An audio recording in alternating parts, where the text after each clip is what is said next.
നമസ്കാരം. ഒലിവ് മസാലയിലെ മറുനാടൻ രുചികളിലേക്ക് എല്ലാവർക്കും സ്വാഗതം. മറ്റൊരു ചൈനീസ് ഡിഷായ മംഗോളിയൻ ബീഫാണ് നമ്മൾ ഇന്നിവിടെ കുക്ക് ചെയ്യുന്നത്.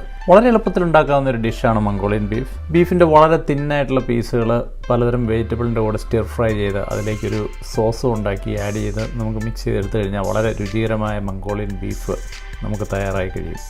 ഞാനിന്നിവിടെ ഉപയോഗിക്കുന്നത് ക്യാരറ്റ്, പിന്നെ ഗ്രീൻ ഒണിയൻ്റെ തണ്ടും അതിൻ്റെ ബൾബും നമ്മൾ എടുക്കുന്നുണ്ട്. ബൾബില്ലാത്ത ഗ്രീൻ ഒണിയനാണ് വരുന്നതെങ്കിൽ നമുക്ക് കുറച്ച് ഒരു സവോളയോ ഉള്ളിയോ അല്ലെ എന്തെങ്കിലും സെപ്പറേറ്റ് ആയിട്ട് എടുത്താൽ മതി. അതുകൂടാതെ നമുക്ക് ക്യാപ്സിക്കം അല്ലെ പല കളറിലുള്ള പെപ്പേഴ്സ് ഉപയോഗിക്കാം. റെഡ് ക്യാപ്സിക്കം, ഗ്രീൻ ക്യാപ്സിക്കം, അതല്ലെങ്കിൽ നമുക്ക് പല കളറിലുള്ള മുളകുകൾ കിട്ടുകയാണെങ്കിൽ അത് ഉപയോഗിക്കാം.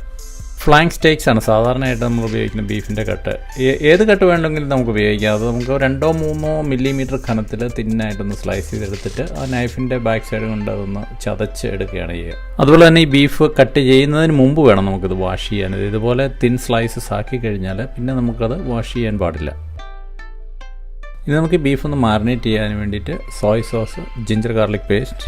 ഇനിയുള്ളത് ഒരു ഓപ്ഷണൽ ഇൻഗ്രീഡിയൻ്റ് ആണ്. മെറിൻ അഥവാ റൈസ് വൈൻ നമുക്ക് ഓൺലൈനായിട്ട് വാങ്ങിക്കാൻ കിട്ടും. ഇനി അതില്ലെങ്കിൽ തന്നെ നമുക്ക് ആ ഇൻഗ്രീഡിയൻ്റ് ഇല്ലാതെ ഈ ഡിഷ് ഉണ്ടാക്കാവുന്നതാണ്.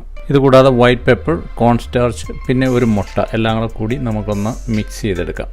എളുപ്പത്തിന് വേണ്ടിയാണ് ഞാൻ ഈ ജിഞ്ചർ ഗാർലിക്കിയുടെ പേസ്റ്റ് ചെയ്യുന്നത്. സാധാരണ ചൈനീസ് കുക്കിങ്ങിൽ ജിഞ്ചർ ഗാർലിക് പേസ്റ്റ് ആക്കാറില്ല, ഇത് ചോപ്പ് ചെയ്താണ് ഉപയോഗിക്കുന്നത്.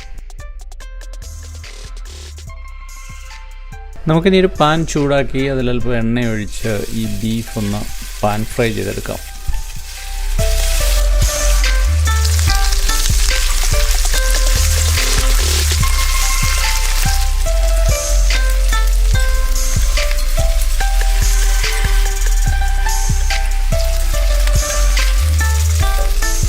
അടുത്തതായിട്ട് നമുക്ക് ബീഫ് കുക്ക് ചെയ്യാനുള്ള സോസ് തയ്യാറാക്കാം. അതിന് വേണ്ടിയിട്ടൊരു ബൗളിനകത്ത് നമുക്ക് black pepper, brown sugar, oyster sauce, ഇനി ഇത് സോയ് സോസും റെഡ് വൈൻ വെനിഗറും കൂടെ നമ്മൾ മിക്സ് ചെയ്തെടുത്താണ്. റെഡ് വൈൻ വെനിഗർ അല്ലെങ്കിൽ നമുക്ക് സാധാരണ വെനിഗർ ചേർത്താൽ മതി. ഇത് 1/2 ടീസ്പൂൺ കോൺ സ്റ്റാർച്ച് അല്പം തണുത്ത വെള്ളത്തിൽ മിക്സ് ചെയ്തെടുത്ത്, കൂടാതെ അല്പം വെള്ളം, പിന്നെ അവസാനമായിട്ട് ഒരു 4-5 ഡ്രോപ്സ് സെസമി സീഡ് ഓയിൽ.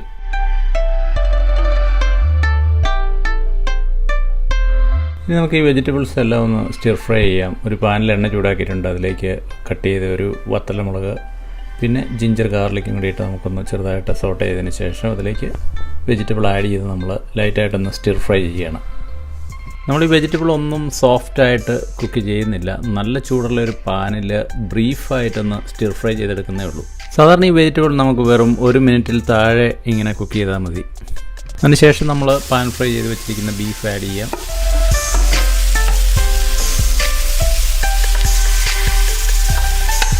എല്ലാം കൂടി ഒന്ന് ലൈറ്റായിട്ട് മിക്സ് ചെയ്ത ശേഷം നമുക്കിതിലേക്ക് സോസ് ചേർക്കാം.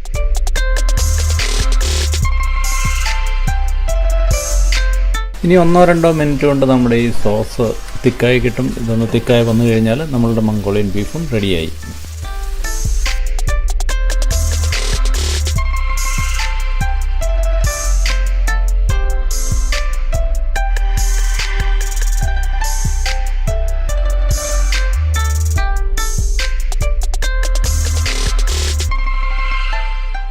ഒലിവ് മസാലയുടെ ഇന്നത്തെ വീഡിയോ കണ്ട എല്ലാവർക്കും നന്ദി. ഇനി മറ്റൊരു മറുനാടൻ രുചിയുമായിട്ട് നമുക്ക് അടുത്ത എപ്പിസോഡിൽ കാണാം. ബൈ.